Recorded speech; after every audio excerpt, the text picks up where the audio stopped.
ကဲအားလုံးပဲမင်္ဂလာပါเนาะကျွန်တော်ရွှေခေတ် channel လေးကနေပြန်လဲပြီးတော့ကြိုဆိုလိုက်ပါတယ်ဗျာเนาะကဲဒီဗီဒီယိုလေးကျွန်တော်22ရက်21ရက်เนาะ8လ2026တောက်ကြနေအပိတ်ပွဲထွက်ဗီဒီယိုလေးဖြစ်မယ်ဗျာเนาะဒီနေ့တောက်ကြနေဗီဒီယိုပွဲဒီအပိတ်နေပွဲနောက်ဆုံးနေပွဲเนาะနောက်ဆုံးပိတ်အိတ်နဲ့လေပွဲဖြစ်မယ်เนาะကဲတင်းနာအင်္ဂါဗုဒ္ဓဦးကြာသာပရိတောက်ကြ5ချိန်လုံးထိကျွန်တော်ဘက်ကအောင်စူးစမ်းပေးမယ်เนาะ4ချိန်တိတိတော့ကျွန်တော်အောင်သွားပြီเนาะကဲဘာရင်နဲ့အောင်ခဲ့လဲဆရာကြီးဆိုလို့ရှိရင်เนาะ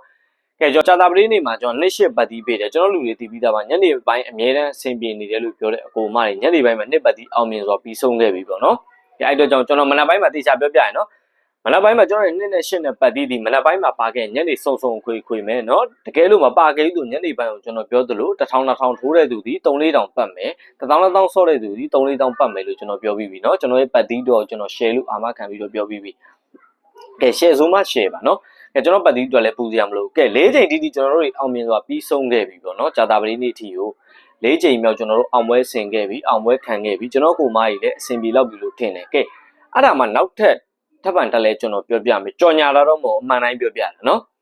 ကဲဇာတို့ပတ်တီး6ပေးတယ်ကျွန်တော်နော်အစိုးရအောင်ပဲလို့2ထပ်ပေးတယ်2 8ဆိုတဲ့ခဏနဲ့ထပ်အောင်မြင်ခဲ့တယ်3ထပ်ပေးတယ်နော်3ထပ်ပြီးတော့အောင်မြင်ခဲ့တယ်3ထပ်ပေးခဲ့တယ်နော်ကျွန်တော်3နဲ့ထပ်အောင်မြင်ခဲ့တယ်ကဲနောက်ဆုံးကျွန်တော်2ထပ်ပေးတယ်ဗျာကဲ60နှစ်ဆိုတဲ့ခဏနဲ့ကျွန်တော်ထပ်အောင်မြင်ခဲ့ကဲကျွန်တော်ရဲ့မွေးကွက်ကျွန်တော်ထုတ်ပေးကြတာအဖွဲ့ဝင်တွေမွေးကွက်မှာ96 98 90ဆိုတာလဲမနက်ကနော်ဗုဒ္ဓဘူးနေ့ကျွန်တော်ဂျာတာပလေးနေ့မနက်မှာ96ဆိုတဲ့ခဏနော်နက်ခက်လေးနော်6နဲ့ကြခဲ့ရင်ပရိသာမကြောက်ဘူးကျွန်တော်ပြောခဲ့တယ်ကျွန်တော်ပြီးတဲ့3ကွက်တည်းတစ်ကွက်ကြမယ်နော်96ကြခဲ့ပြီးနက်ခက်နော်ကဲမွေးလဲအောင်ဝိုင်းပတ်တီးလဲ4လုံးအောင်မြင်တယ်ဗျာပတ်တီး4လုံးကိုကျွန်တော်အဖွဲ့ဝင်တွေကိုကျွန်တော်ပတ်တီးထပ်ပြီးတော့မခေါ်ဘူးနော်ကျွန်တော်ဒီမှာတစ်ခါအဖွဲ့ဝင်ရုံနဲ့အဖွဲ့ဝင်တွေဒီဗီဒီယိုကိုကြည့်နေမှာပါနော်ကျွန်တော်ဒီမှာတစ်ခါအဖွဲ့ရုံနဲ့ပတ်တီး4လုံးတစ်လုံးအောင်တစ်လုံးပေးတယ်တစ်လုံးအောင်တစ်လုံးပေးတယ်4လုံးတိတိအောင်ခဲ့တယ်မွေးကနန်းအောင်မြင်ခဲ့တယ်နော်ဒီတော့ကြောင့်မလို့ကျွန်တော်အကူမတွေကနော်ကိုယ်စိတ်ကူးနဲ့ကိုယုံကြည်ချက်နဲ့ကိုတောကနဲ့ကိုနော်ကဲပျောက်ကနန်းတွေလိုက်နေတယ်အပူးမအပူမဲနေတဲ့အကူမတွေကိုကျွန်တော်ပြောချင်တာနော်မချီးမဆိုင်ရှုံးနေမယ်เนาะအောက်ချိန်မှာဆော့တဲ့လူတောင်ဒီကနန်းတွေကိုလိုက်ဆော့နေမယ်ဆိုလို့ရှိရင်သိန်းနဲ့ချီပြီးဆုံးရှုံးနေလောက်ပြီเนาะအဲ့တို့ကြောင့်လို့ကျွန်တော်ပြောချင်တာလာခဲ့ပါကျွန်တော်ဒီဖုန်းဆက်ပြီးဆက်သွယ်ပေးပါကျွန်တော်ဒီဗီဒီယိုအောက်မှာကျွန်တော်ရဲ့ Viber channel link နဲ့ကျွန်တော်ဆက်သွယ်ပြီးဖုန်းနံပါတ်ကိုချပေးတယ်အဲ့ရတဲ့စင်ကျွန်တော်လည်းလာပြီးပူပေါင်းပြီးတော့အဖွဲ့ဝင်ပေးပါကဲအကိုမတို့ကျွန်တော်ကเนาะအဆင်ပြေအောင်အာမခံကူညီပေးမယ် share ဆိုတဲ့ပုံစံနဲ့ကူညီပေးမယ်အဲ့တို့ကြောင့်မလို့လာခဲ့ပါเนาะရန်တမ်းပြီးဆော့ရင်ထိခိုက်မှုတွေများသွားလိမ့်မယ်ကဲဒါပြောရင်ဒါလိုက်မယ်ဆိုတာတဘာဝမကြသေးဘူးเนาะနားမလဲပဲနဲ့စော့နေလို့ရှိရင်ပို့ပြီးထိခိုက်သွားလိမ့်မယ်เนาะလာပြီးတိုင်ပင်မှာမေးမြန်းလို့ရပါတယ်တိုင်ပင်လို့ရပါတယ်เนาะအဖွဲ့ဝင်မှမဟုတ်ပါဘူးเนาะကဲအဖွဲ့ဝင်မယ်ဆိုကျွန်တော်ဘက်ကเนาะခုနပြောသလိုမျိုးအာမခံနှစ်ဆကျွန်တော်ဘက်ကကျွန်တော်ရဲ့ပတ်တီးတော်ကိုကျွန်တော်အာမခံပြီးမယ် share လုပ်ပေးမယ်စူးစမ်းပေးမယ်အကောင်းဆုံးဆိုတဲ့ပုံစံလေးเนาะဒါလေးကျွန်တော်ဘက်ကလုပ်ပေးမယ်เนาะကဲဒီဗီဒီယိုမှာလည်းကျွန်တော်ရဲ့နေတိုက်လေးတွေလုပ်ပေးမယ်เนาะဒီဗီဒီယိုရဲ့အဆုံးမှာကျွန်တော်တောက်ကြံနေအပိတ်ပွဲတဲ့နေတိုက်ကိုကျွန်တော်ချပြပေးမယ်ခုနကျွန်တော်ပြောသလိုပဲအကိုမတို့ကလည်းเนาะဒီဗီဒီယိုရဲ့အောက်မှာနောက်ပတ်တွေမှာအဆင်ပြေခြင်းနဲ့ကံကောင်းခြင်းနဲ့အရှုံးမရှိစေခြင်းဦးဆိုရင်ရွှေခေတ်ကိုဆက်သွယ်ပေးပါကျွန်တော် share လုပ်ပေးပါမယ်เนาะကျွန်တော်လေးတိုင်းမှာပေးနေတဲ့ပတ်သီးတွေတောင်เนาะအချိန်တိုင်းเนาะတောက်လျှောက်အောင်မြင်လာတာစင်လာကျွန်တော်ဖွဲ့ဝင်တွေဆိုပိုသိတယ်เนาะကျွန်တော်ဖွဲ့ဝင်တွေလာတယ်ဆရာဒီလိုမှန်လို့ကျမတို့လာခဲ့တယ်ကျွန်တော်တို့လာခဲ့တယ်ဆိုတဲ့အကိုမတွေပြောပြီးပြီနေ့တိုင်းမှာတော့ကျွန်တော်ဒီလောက်ကူညီပေးတယ်ဒီလောက်ထိအဆင်ပြေတယ်ကျွန်တော်အဖွဲ့ဝင်တွေဆိုလက်ကြည့်စရာမလိုကျွန်တော်အကုန်လုံးเนาะစင်ပေါ်မှာထားတာတန်းစီပြီးတော့เนาะတခါပဲဝင်ရမှာတခါဝင်ငွေကျပ်1000ဝန်းနဲ့ဝင်ပြီးတော့တပတ်လုံးအေးစီအိမ်မှာအိပ်ပြီးဆော့ရမှာเนาะပူပင်တော့ကမရှိပဲဆော့ရမှာ share လုပ်ပေးမှာဒါကိုလည်းပြောပြရင်လည်းကျွန်တော်ရဲ့နေ့တိုင်းလေးကိုဆက်ပေးမယ်အားလုံးပဲမင်္ဂလာပါเนาะကဲကျွန်တော်အဖွင့်ပွဲကနေစကြာတာပတင်းလေး4ချိန်တိတိအောင်မြင်ခဲ့ပြီးကျွန်တော်တောက်ကြံနေပွဲအောင်မြင်မှဖြစ်မယ်เนาะကဲကျွန်တော်ဘက်ကလည်းကြိုးစားမှုပြည့်နေတောက်ကြံနေပွဲကိုရောက်ရှိလို့တော့လာပြီကျွန်တော်ဘာပတ်သီးလေးနဲ့ဘာမိတ်ရောက်ကွက်ချပေးမလဲဆိုတာလေးကိုလည်းတင်ပြသွားပေးမယ်ပတ်သီးတော့ကို share ပါကျွန်တော်ပြောနေကြတိုင်းပတ်သီးတော့ကို share ပါကဲအခုမှကျွန်တော်ရဲ့ YouTube channel လေးကိုစပြီးကြည့်ပြီးအားပေးမဲ့အကူမတွေတယောက်ချင်းစီတန်းရနော် channel လေးကို subscribe လုပ်သွားမယ်အများကြီးကြည့်ရှုအားပေးလို့ရအောင် channel ကို subscribe လုပ်သွားမယ်လက်မလေးထောင်းသွားဗီဒီယိုလေးကိုတက်နိုင်သလောက် share မယ် comment ထဲမှာဆရာကျွန်တော်ကျမတို့ဒီလူတစ်ပါအခက်အခဲရှိပါတယ်ရှုံးများနေပါတယ်အပူးလိုက်လို့ရှုံးနေပါတယ်နော်ပျောက်ကန်းတွေလိုက်လို့ကျမတို့အခက်တွေ့နေပါတယ်ဒုက္ခတွေရောက်နေပါတယ်ဆိုတဲ့အကူမတွေကဗီဒီယိုရဲ့အောက်မှာတန်းစီပေးတာ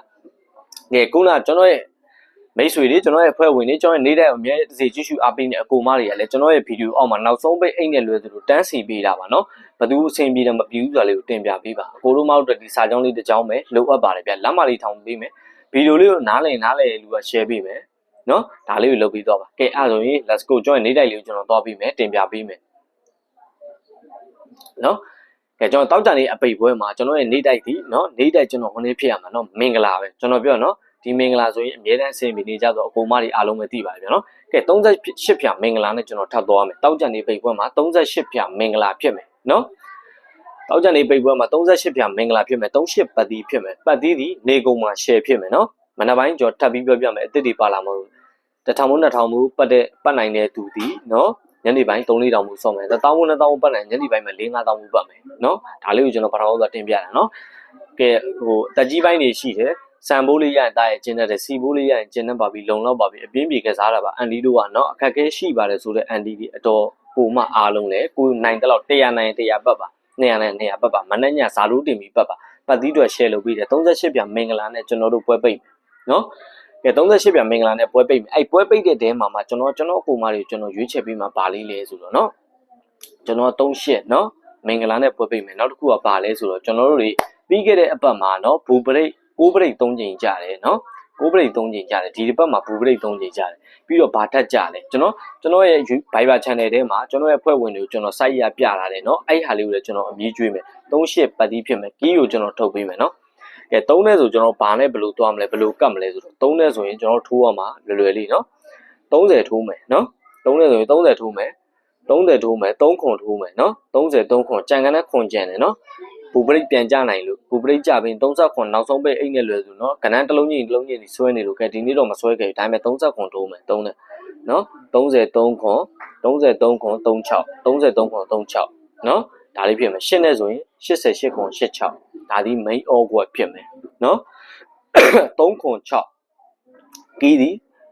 3ခွန်6ကီးဖြစ်မယ်38ဒီပတ်တီးဖြစ်မယ်38ပြမင်္ဂလာပတ်တီးဖြစ်မယ်နော်ခုနကျွန်တော်ပြောတယ်3ခွန်6ဒီကီးဖြစ်မယ်30 363ခွန်နော်88 68ခွန် main order ဖြစ်မယ်ဗျာဒါလေးကို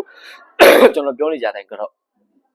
ကျွန်တော်ပြောနေညနေပိုင်းမှာ main share all ပေးပါနော်အဆင်ပြေအောင်ထိုးပေးပါဗျာနော်ကဲအားလုံးပဲကံကောင်းကြပါစေအဆင်ပြေကြပါစေနော်ကဲ channel လေးကျွန်တော်ခုနပြော subscribe လုပ်မယ်လက်မထောင်တဲ့ဗီဒီယိုလေးတက်နိုင်တဲ့လောက် share မယ် comment ထဲမှာနော်အခုမှလူသစ်ဆိုတဲ့ကိုမှလူသစ်ပါရေးပြီးသွားမယ်လူဟောင်းတွေလူဟောင်းနော်ကိုအဆင်ပြေတယ်မပြေဘူးဆိုတာလေးကိုရေးပြီးသွားမယ်ဒါလေးကိုကျွန်တော်ဘက်ကနော်ပြောပြပေးရပါဗျဗီဒီယိုလေးကိုအများကြီးကြည့်ရှုအားပေးတဲ့အတွက်ကိုမတယောက်ချင်းစီတောင်အထူးပဲကျေးဇူးတင်ပါတယ်ဗျာနော်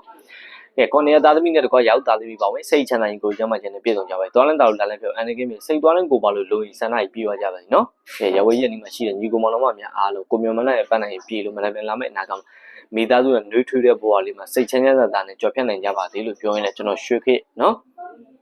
ဒီနေ့တောက်ကြနေအပိတ်ပွဲဗီဒီယိုလေးကိုတလောင်းနဲ့ပဲ channel လေးပါပြီဗျာနော်။ကဲပွဲဝင်ခြင်းနဲ့ဝင်နေဖြစ်ခြင်းနဲ့အကိုမတယောက်ချင်းစီတိုင်းဟာနော်ကျွန်တော်ဖုန်းနံပါတ်ချပေးမယ်အဲ့ရရင်စင်လာရောက်ပြီးမေးမြန်းနိုင်ပါတယ်။ Viber သုံးတဲ့လူဒီ Viber လာမေးလို့ရတယ်နော်။ကဲ Viber မသုံးနားမလဲလူဒီနော်။ကဲကျွန်တော်ဖုန်းဆက်ပြီးလဲမေးမြန်းနိုင်မှာ message ကနေတော့၎င်းနော်ဖုန်းကနေတော့၎င်းဆက်ပြီးတော့မေးမြန်းနိုင်ပါတယ်။အဖွဲ့ဝင်ကိုဆွေးနွေးနိုင်မှာတိုင်ပင်နိုင်ပါတယ်ဗျာနော်။အခက်အခဲမရှိကျွန်တော်ဘက်ကကြိုးစားပါပေးမယ်လို့ပြောရင်းနဲ့ကျွန်တော်ရဲ့ဗီဒီယိုလေးကိုတလောင်းနဲ့ပဲညီကုန်းချုပ်လိုက်ပါတယ်ဗျာ။ကဲအောင်မြင်ကြပါလိမ့်ဗျာ။